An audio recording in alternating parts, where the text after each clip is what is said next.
You are listening to the Postcast presented by the Locked On Senators podcast and, of course, our friends at the Glebe Central Pub. Check out the GCP where the vibes are free at 779 Bank Street. Let them know that Locked On Senators sent you. There's still one game remaining on this homestand. Get there on the GCP shuttle, $18 round trip. Boots on the ground, boots on the bus. GlebeCentralPub.com to get your tickets. I'm Ross Levitan alongside Jack Richardson, and oh my goodness, it wasn't easy, but the Sens find a way. 5-3 the final score. Tim Stützle scoring the game winner with just 6 minutes left, and he ices it with an empty netter. I'm feeling real good after that one, Jack. Probably the most exciting, convincing, gutsy, whatever word you want to use, win of the season for the Sens so far. Man, just a game where it kind of felt like they were letting it slip again after jumping out to a nice lead. Good first period. A team in the Bruins that's hot coming in, won 7 in a row. They were undefeated since the Sens beat them 7-2 a few weeks ago. You know what the key word you said there was, Jack? What's that? Were. They were. We're on a win streak. And what a way to come back. Adversity, basically let in 3 goals in the third. And that's just impressive, man. An impressive win from the Sens. It's wild when you think of it that way, how it could have been a Bruins lead. Obviously, coulda, shoulda, woulda. It was offside. It was clear. Mike King, 3-0 this year, Sens video coach. But the other two were both goal interference.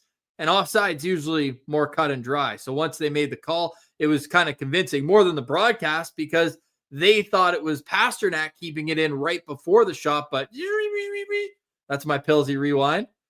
It was actually earlier on the initial entry where Victor Arvidsson was offside. But is that a record of a team getting a goal disallowed and then scoring again? I don't know, man. It felt kind of weird, and obviously the same guy too on the same power play. Like, it basically didn't end up mattering. And that's unfortunate because it was a great challenge, like you mentioned. But just the way that they were able to overcome that, because that was a quick momentum swing for Boston after the Sens had a missed call against them right before Kastelik's tying goal. Just a lot of momentum swings, and I'm so impressed with the way they were able to handle it. And then Tim Stützle coming through in the clutch. How good has the German been since this season? All season, he's been unbelievable. I have so much to say about it, including a sick feed from that amazing passing play to lead off this game where Claude Giroux finishes. You noted 5 points in 5 games for Claude Giroux now. Well, Tim Stützle's on an 8-game home point streak. This guy is worth the price of admission. Go back, Locked On Senators before the 2020 draft, the quote card that came out when we did our profiles on Stützle and Byfield. Yeah, Byfield, great power forward, great hands, big body. Stützle, we specifically said, puts asses in seats with electric offensive brilliance. And the empty netter was just the payback for all the hard work that he had throughout that game. But the goal, I mean, what a pass from Drake Batherson. That doesn't happen without that feed. Oh, my goodness. I love that Batherson makes that kind of feed. After Stützle did it in the first period to Claude Giroux, he was like, if you're going to do it, I can do it 10 times better. Those two specifically, I know I mentioned Stützle. We talked about Batherson a ton this season, have been dynamite together at even strength, especially. We're used to seeing them do it on the power play, dominate with the extra man. But finding the next level, the team challenged their own team. Steve Staios challenged them in the offseason, said the 5-on-5 scoring is going to come from within. And it's come from mainly Batherson, Stützle, Pinto, all contributing every night at 5-on-5. It's made a huge difference. And Ross, it's the reason the Sens are now tied for first in the Atlantic Division in November without the captain. This stretch has been unbelievable, man. They found ways to get points when they didn't play well. And tonight was just an example. They had their game, momentum swings against a good team. Just so many things you could say about this game. It was unbelievable. I'll put the cherry on top is not allowing your divisional opponent to get that overtime point. Like, there's no better opponent than one of the 7 others in the division to get that late goal before it gets to overtime. So credit to the boys bearing down. Credit to Jake Sanderson, who is absolutely not at 100%, and we are hoping for a good update on him. You got one more game, then you're going on a 7-game trip. With no Shabbat and no Sanderson, it would be a very tall task and even just an ask for those guys who are playing their roles, trying to do it. Not to mention Nick Jensen, your veteran back there, leaves in the second period. did not return tonight. So this is a thin decor on the back end, and credit to them tonight for holding the fort enough. And Levy was good, man. I thought he was good. Like maybe like an extra save, but I think if the Pasternak original one stood, I'm saying, when with the shot from the point, I'm like him to have that one. The next two, I don't really think he had much of a chance on, but in the second, I thought he was great. Mainly early in the second, the Bruins could have had a few goals, and he stood tall. But yeah, the blue line, that's another headline that we're going to be following. Obviously, missing Shabbat for the first game. I think Bruce said it'll be about 2 weeks for him, probably. Which would put him on a similar timeline as Brady Tkachuk.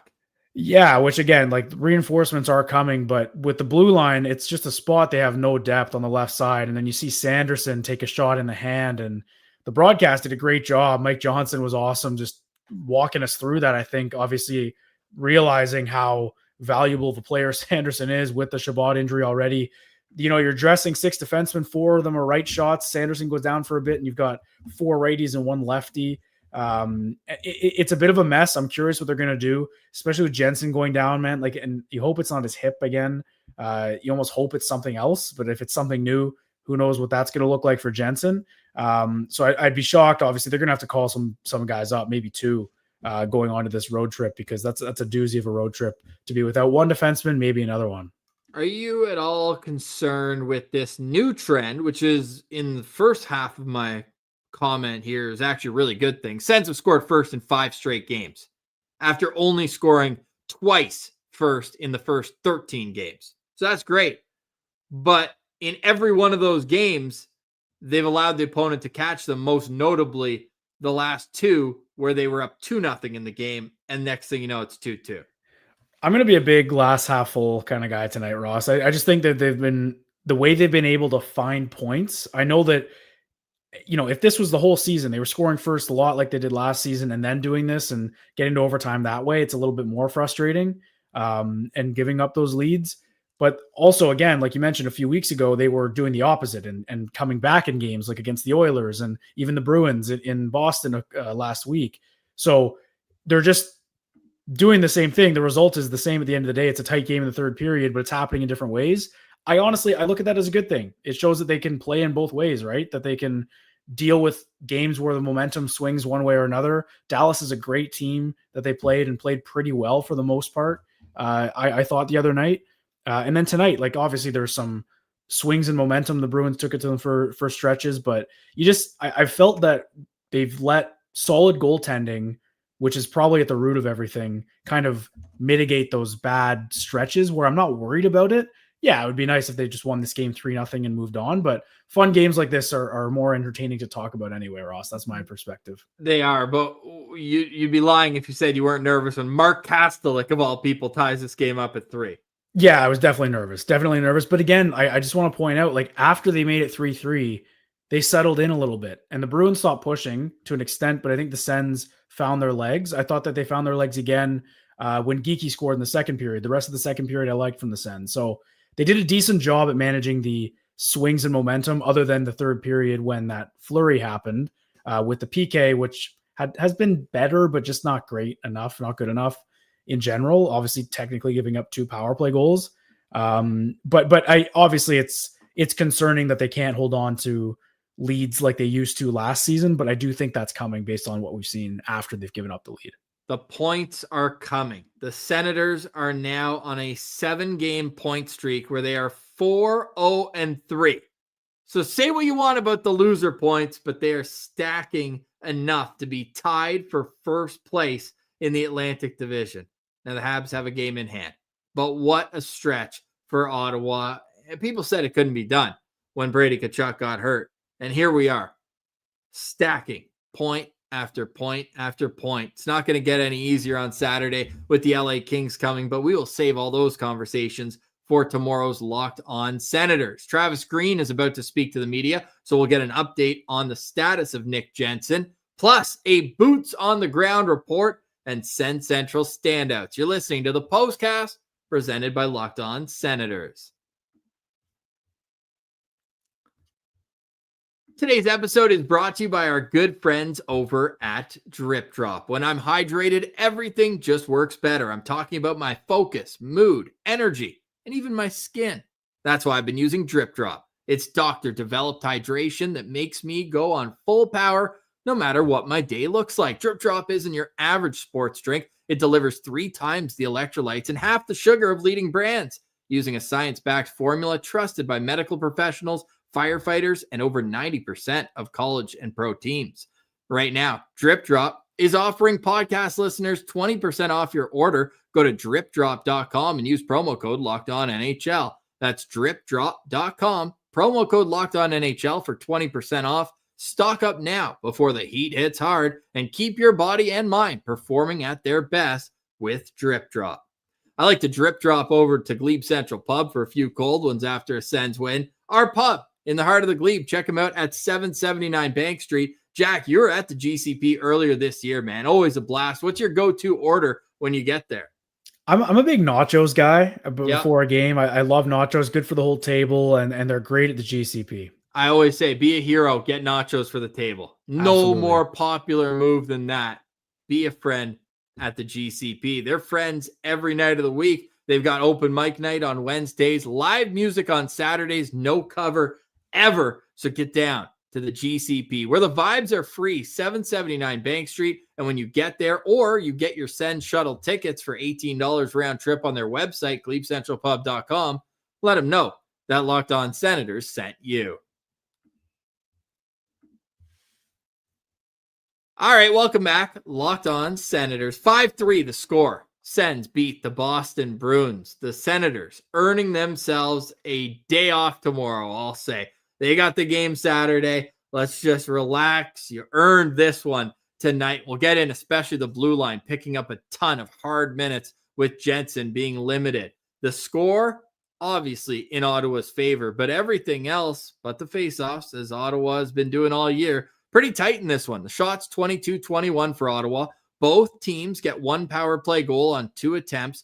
Boston with 30 hits to Ottawa's 26, and Ottawa with 20 blocks to Boston's 18. The ice was tilted in the Bruins' favor at 5-on-5. They had 57% of the expected goals percentage. What other big storylines are you taking out of tonight's game, Jack?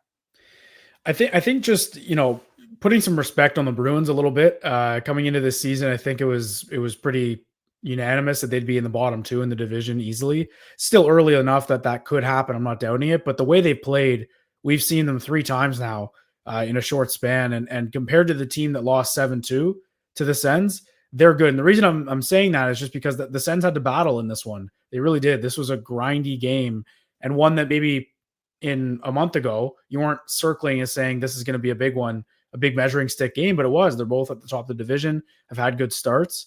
So that's kind of what I'm taking away. And in that light too, Pastrnak is just an unbelievable player. He's driving the force offensively for them, but Tim Stützle answered. And I think that's a huge storyline I'm looking at tonight, that Tim Stützle was able to come through again.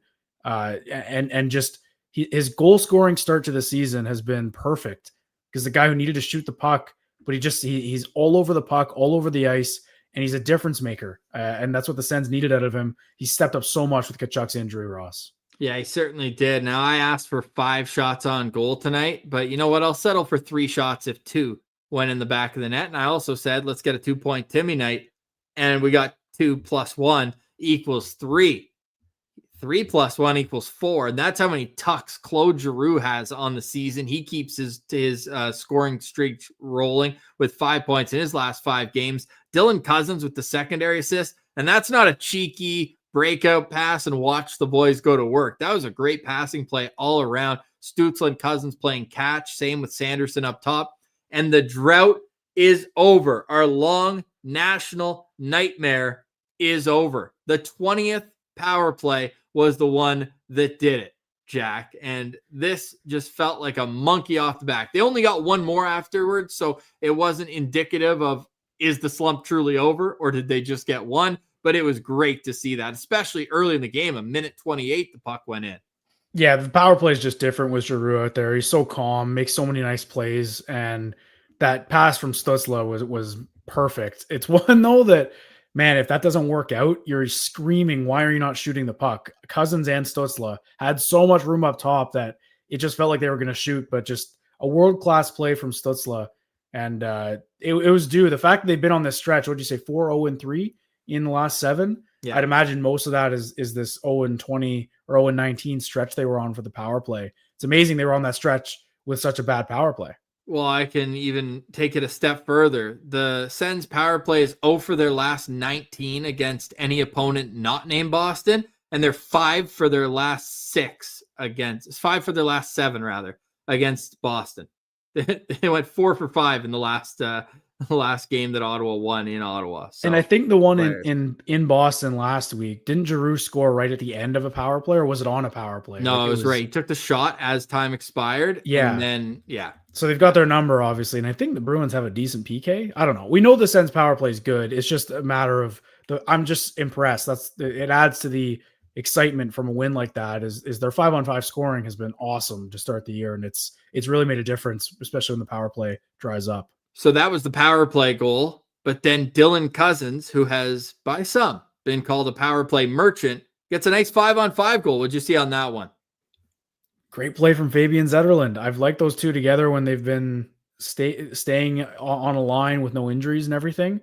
Zetterlund had a great night, man. I really like the way his legs are moving. And it's been about a week, I'd say, the last 3-4 games that I've really noticed Zetterlund getting in on the forecheck, making plays. And yeah, it obviously helps that he's not on the fourth line playing with McDermott anymore. He's out there with Cousins and Greg, and they're able to kind of produce a little bit. So getting those two going, the two additions at the deadline last year at 5-on-5, pretty crucial, and it's good to see.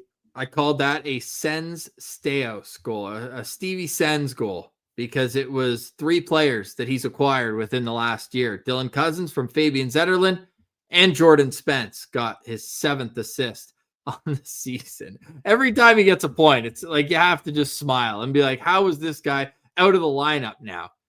He's got 8 points in 9 games. Like, well, yeah, we've beat the Jordan Spence drum to death. It's just hilarious. But Ross, what stands out though, I know you guys are going to get into it on the tomorrow show a ton, the defense and whatever Green says tonight, I'm sure it's just we'll evaluate both. But how much different does it feel now than it would have even at this point last season, right? Like Matt and Paolo and Spence are both relatively new additions, and the I guess depth that the Sens have, it was a bit of an issue because Jordan Spence was getting scratched because of it. But now that they've got injuries, I know they're all right shots, but they did a pretty good job tonight, all things considered. I think that graphic with all the stats, the 5-on-5 expected goals leans a bit more towards Boston. But when you consider that the Sens were down to 5D and at times 4 of them shot right-handed, like they were making do with their blue line in a bit of bits and pieces to 2 of their 2 best defensemen. Now Jensen out too. It's been good, and Spence is a big part of that. He's been so good at 5-on-5. As we pull up here, the Sens D-core tonight, and you look at the minutes, in particular, the middle guys, right? Like Sanderson, that's about where he is, and especially left the game for a little bit. Yep. 23-33, Zubit 23-07, but like Clevin, Matt and Paolo, most notably, over 20 minutes, +2 for him on the night. He was Spence, great. 18 minutes, playing a little bit less than I maybe would have expected, but I think Green is much more comfortable with Matt and Paolo playing his offside. He played quite a bit on the left tonight as well. So that's a gutsy effort with having 4 of your defensemen over and above what you would expect them to be on any given night. So credit to the group as a whole. Matt and Paolo 4 block shots in this one as well. So a really good, solid defensive performance for him. We still have Sens Central standouts to get to tonight and a boots on the ground report from our guy, Nick Spence.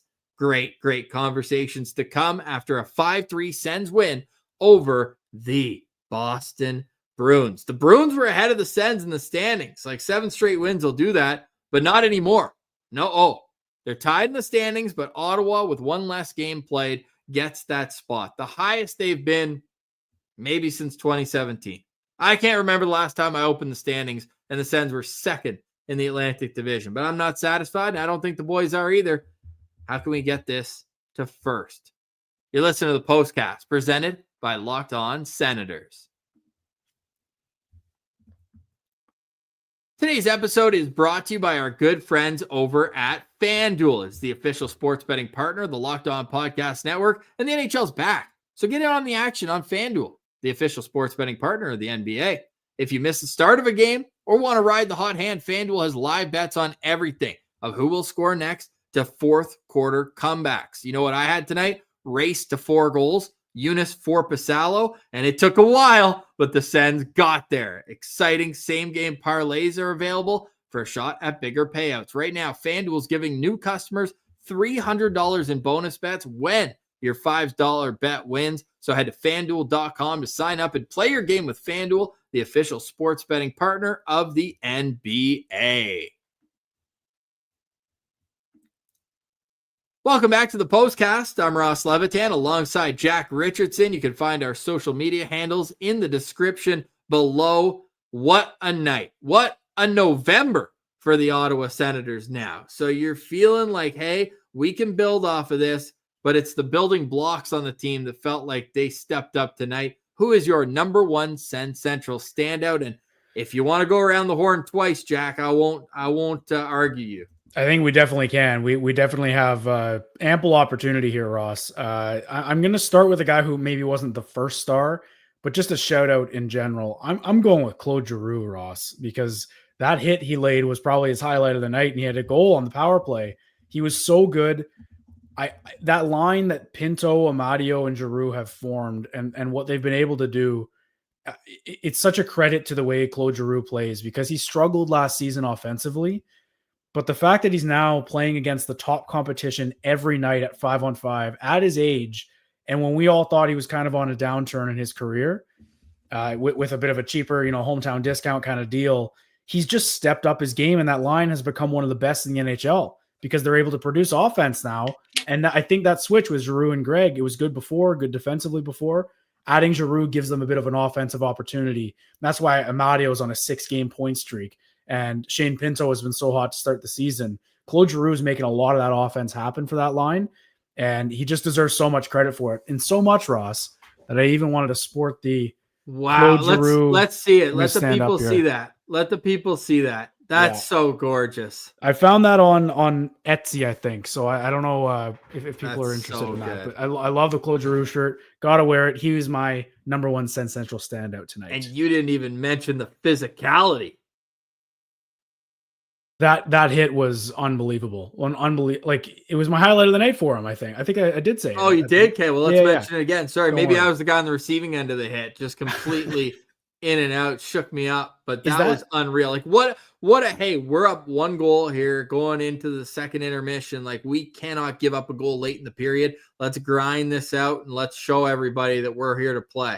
And is that not something that Brady Tkachuk would do and does every night when they're in that situation? That's him stepping up, filling in the boots of the captain, who has been, like, I keep mentioning every time I'm reminded, Tkachuk has not been playing, and this team is playing this way. This is so fun, man. It's November 13th, and they haven't lost in regulation this month. It's amazing. It's crazy. So Giroux just gets my nod tonight. I think he had a great game, and he's really been hot lately. Yeah, I'm going to go with Tim Stützle. No surprise there. Just a superstar level performance from Timmy. Just from the offense, obviously, which is very appreciated. 2 goals and an assist, but also had 2 blocks, 2 hits, 64% in the faceoff dot, which is like, we thought it might have just been an early season hot stretch in the dot, but this guy might be elite at taking faceoffs. Like, that was not on anyone's bingo card. I don't care what people try to convince themselves. Him even being over 51%. But there were signs. Like, I remember pointing out, because in the playoffs, the panel was saying that, oh, he doesn't take many faceoffs, and he was doing well. But ever since really January, but the training wheels are off. No longer does he have Tkachuk on one side and Giroux on the other to take all the hard, high leverage draws. He's doing it himself. So super impressed with the offense, very impressed with his mature game. I think Tim Stützle he's showing the league that he's for real. Like, when you score game-winning goals with 3 minutes left to snap a 7-game win streak for your opponent, and it's a beauty like that, that gets on ESPN. That gets the highlight of the night. Like, that's the type of superstar level athletics that you're seeing out of Timmy. So shout out him, man. We'll get to our other 2 Sens Central standouts after. We'll get some standouts from great friend of the show, Nick Graham. Nicky, what's up, man? Oh, guys, what a big win. We're first in the division, baby. Yeah, games played be damned, eh? I don't need to worry about games played. We got the points. I don't care about those other stats. Not important right now. Not a math guy. Not a math guy. None of us know math. Boys, the CTC sounded hot on TV tonight. What was the atmosphere like in there? A great atmosphere, I think. Hey, Graham? I think it's good, right? Yeah. I felt like the energy was high for Thursday night. It's pretty good. Nice. So the passion was there. Yeah, you guys brought the heat. I like that. What was the Sens Central standout for you tonight, Nick? I'm going to go with, did you guys give yours already? Yeah, we got Giroux and Timmy taking off the board. All right, cool. Good to know. Good to know. I'm going to go with Zetterlund. Dude, his game is so good. I don't know how he's not getting points. Like, he looks so good out there on the ice every game. All the underlying numbers, the pass and the eye test, he's just cursed. I don't know what it is. At some point, he's going to bust off for a hat trick. So I'll go Zetterlund.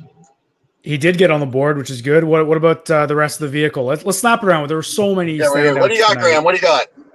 I'm going to go with our boy Rich Cuzzy. I think he's been playing unreal lately, and another goal for him tonight. So and you know what? I don't care what people say. I've been liking his defense. I think he's getting there for sure. And also, shout out to the box defense on the penalty kill. I think Ross is muted up there, but we'll. No, I like that. That's a great call. Also had an assist tonight, so 2-point night for Rich Cuz. And, he had a solid performance, so I like that. We also got Graham's fiance Jesse back here. If you want to send Central standout from her, we need one. We need it. Okay, Jesse, you're up. Well, it's already been talked about, but I might have just loved the absolute Giroux goal in the first 2 minutes of the game. That was pretty epic. Dude, what's with the Sens scoring so early in games? It's so nice to see.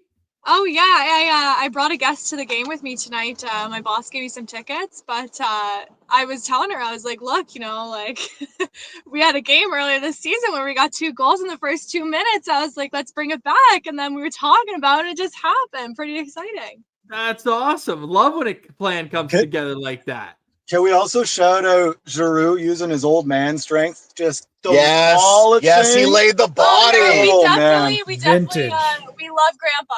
We love Grandpa. We love Sens Grandpa.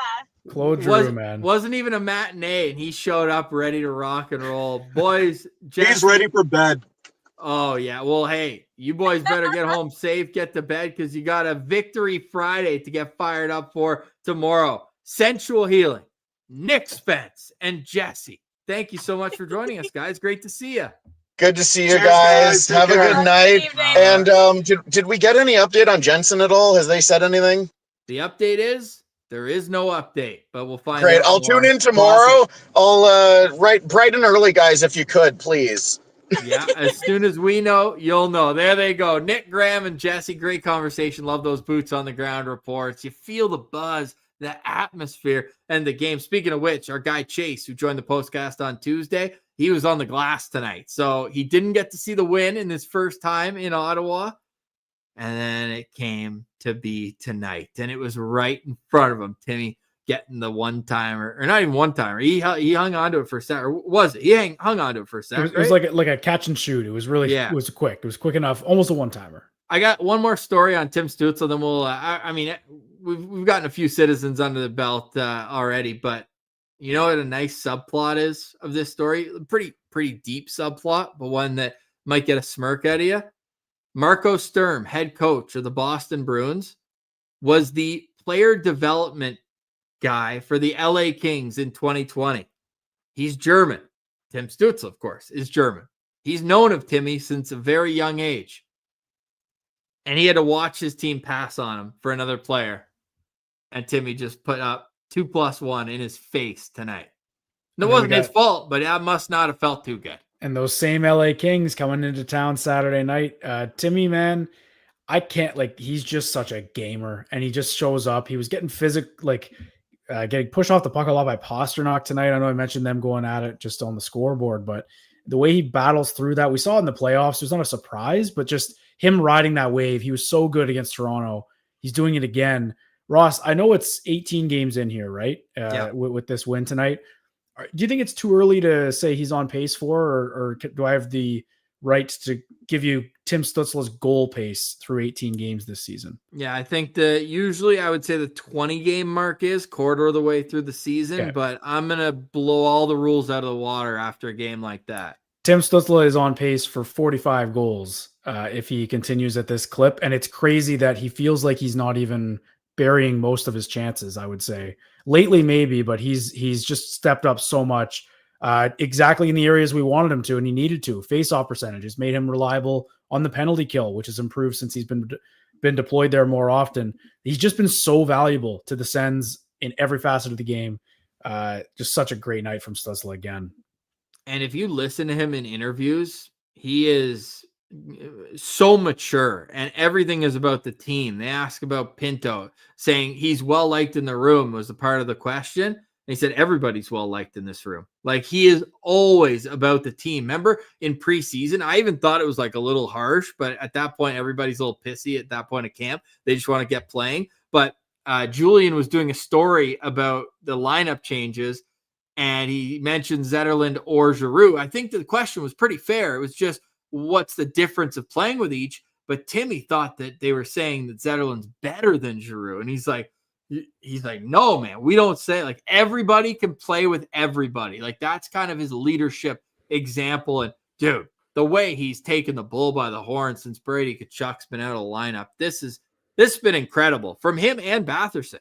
Batherson too, man. He's stepped up in my opinion the most. I think Stützle is just having a great year in general, and it's impressive he's doing it without Tkachuk. Batherson has been a star winger without Tkachuk in the lineup, and like we knew these guys were capable of it. We knew they could do it, but I come back to the 5-on-5 thing because that was the storyline coming into this season. They were 31st in 5-on-5 goals, and they didn't really acquire anyone in the summer to address that.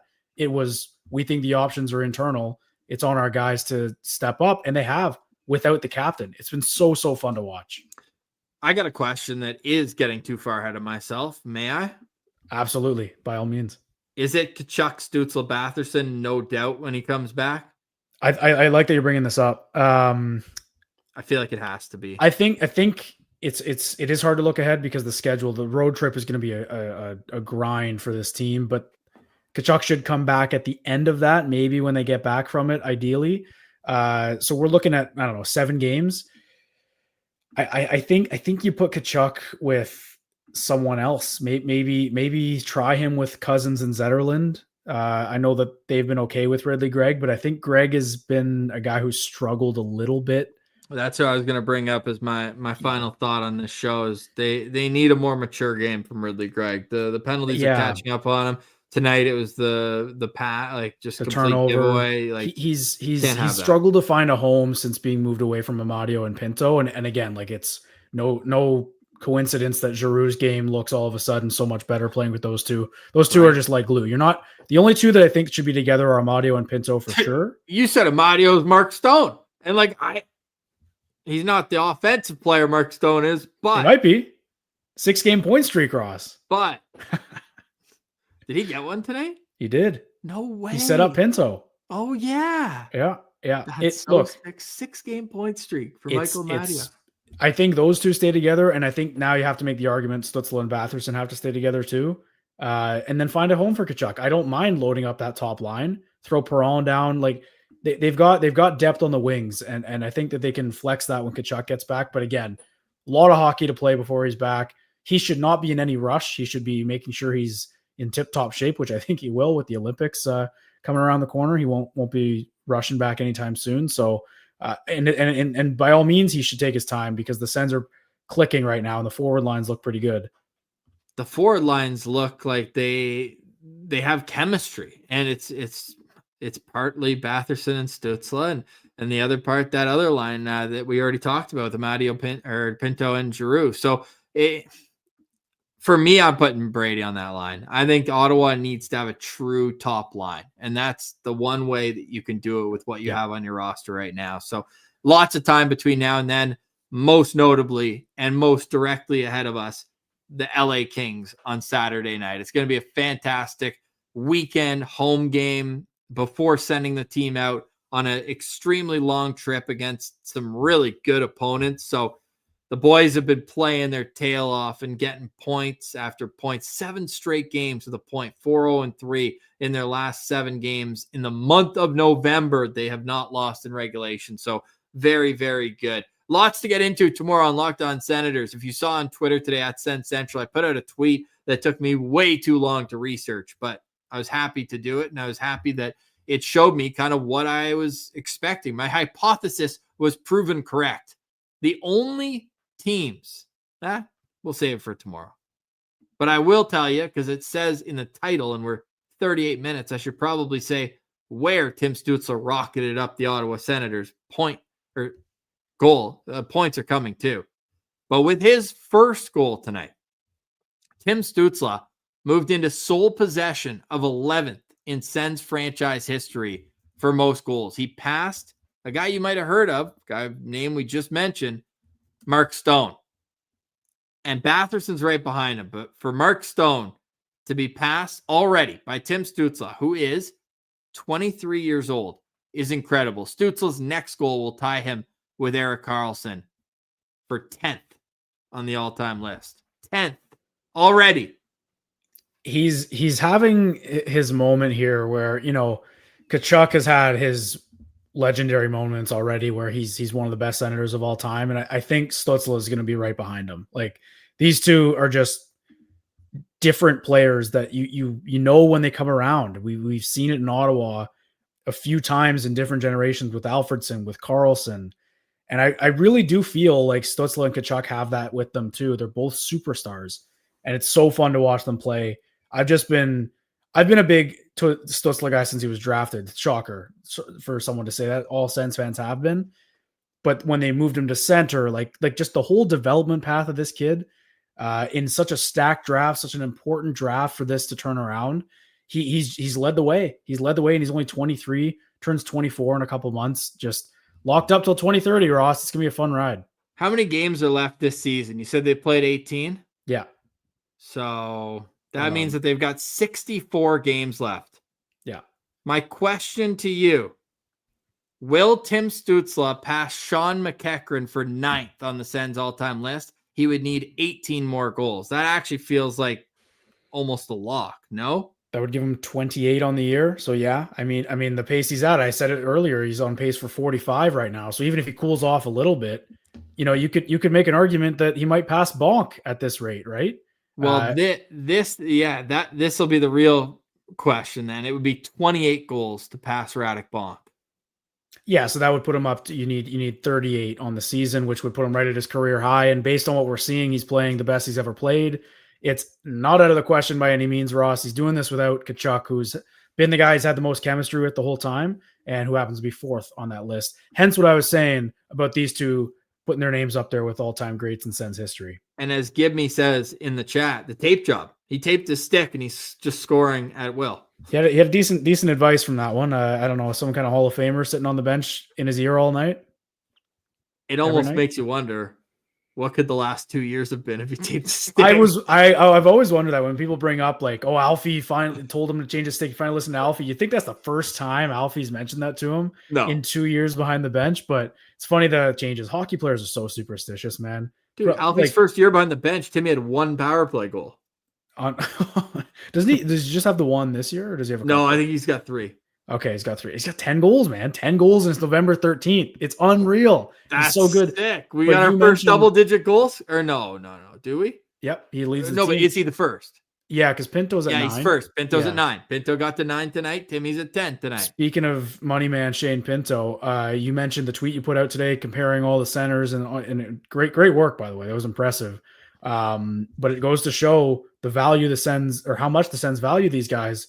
And they all scored tonight. It's a 4-3 win. They got all 4 goals, or 5-3, I guess, and with Giroux's goal as well. But that's locked up. Them all.